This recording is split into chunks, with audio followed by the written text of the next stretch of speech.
Um livro lançado hoje na Europa revelou que o Papa Francisco decidiu simplificar as cerimônias fúnebres dos pontífices, inclusive a dele próprio.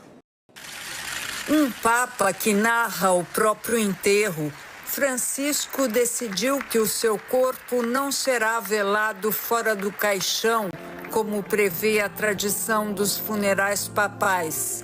O mesmo vale para os que virão depois dele.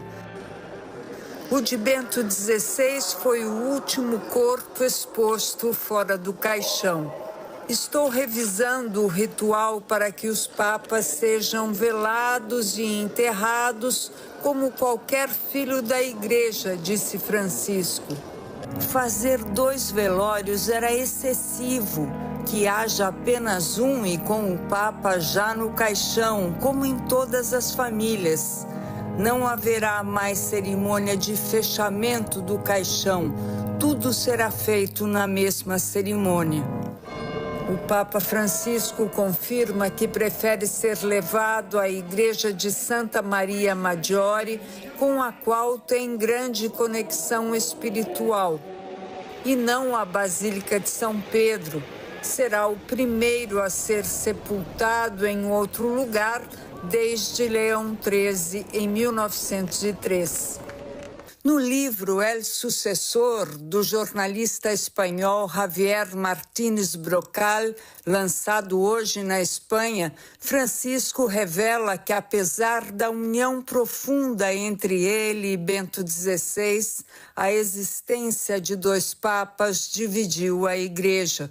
Francisco afirma que o secretário particular de Bento XVI, Monsenhor Georg Genswein, mantinha o Papa emérito em isolamento e que o secretário apoiou cardeais ultraconservadores que acusaram Francisco de heresia depois que ele se posicionou a favor das uniões civis entre pessoas do mesmo sexo.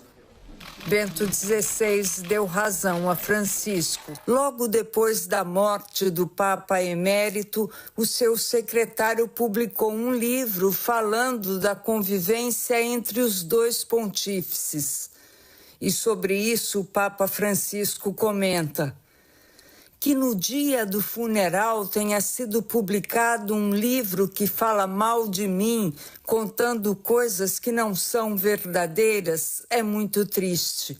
Lamento que Bento XVI tenha sido usado. Vivi isso como uma falta de nobreza e de humanidade. Francisco revela ainda detalhes do conclave que elegeu Bento XVI em 2005.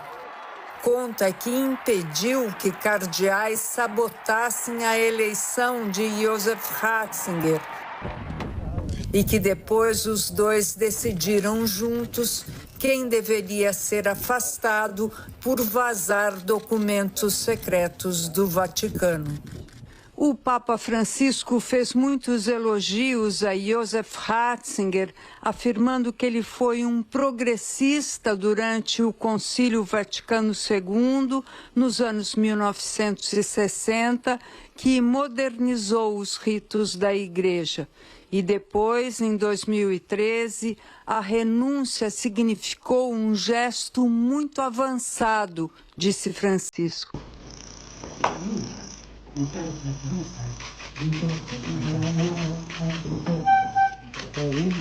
Esposa, belo discurso. Dificuldade de raça, dificuldade de gênero, dificuldade na educação, dificuldade na saúde. Eu quero ver se a gente faz uma campanha para tornar o mundo mais humano. E você não pode hacer. Você pode. Quem será o próximo Papa? Quem serão os possíveis sucessores do Papa Francisco? O Papa Francisco, com sua saúde frágil e idade avançada, começa a preocupar a nação católica, que começam a se perguntar: quem poderá ser o próximo Papa? Um dos nomes mais fortes é o do italiano Pietro Parolin, o secretário de Estado do Vaticano. Ele é um diplomata experiente e um dos braços direitos do Papa Francisco. Se eleito, Parolin pode ser a continuidade das reformas que Francisco iniciou. E que tal um Papa asiático? O cardeal Luiz Antônio Tagle, das Filipinas, é um nome que vem ganhando força. Carismático e próximo dos mais pobres, Tagle pode ser a escolha perfeita para uma igreja mais inclusiva e global, mas nem todos buscam mudanças. O cardeal Robert Sarah, da Guiné, é um dos líderes mais conservadores da igreja. Defensor da liturgia tradicional, ele pode ser a escolha para quem deseja um retorno às raízes mais clássicas do catolicismo. E não podemos esquecer do cardeal Christoph Schönborn, da Áustria. Um intelectual respeitado, ele é visto como uma ponte entre conservadores e progressistas. Será que ele pode ser o candidato de consenso? E a África? O continente com o maior crescimento de fiéis pode ter seu primeiro papa moderno.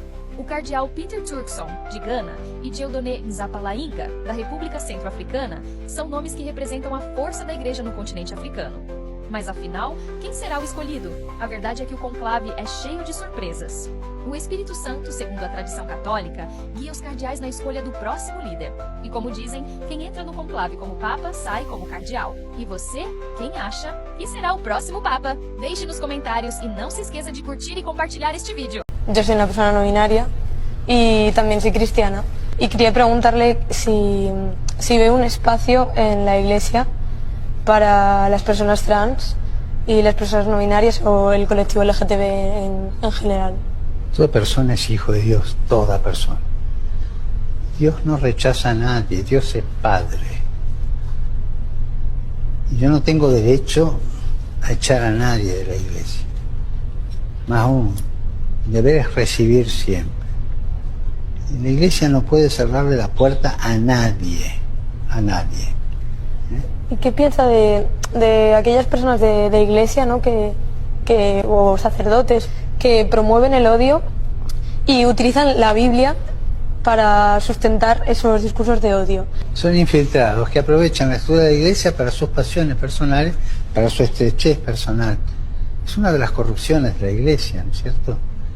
Esas ideologías cerradas, que en el fondo toda esa gente tiene un drama interno, un drama de incoherencia interior muy grande, que viven para condenar a los demás porque no saben pedir perdón por sus propias faltas, ¿no?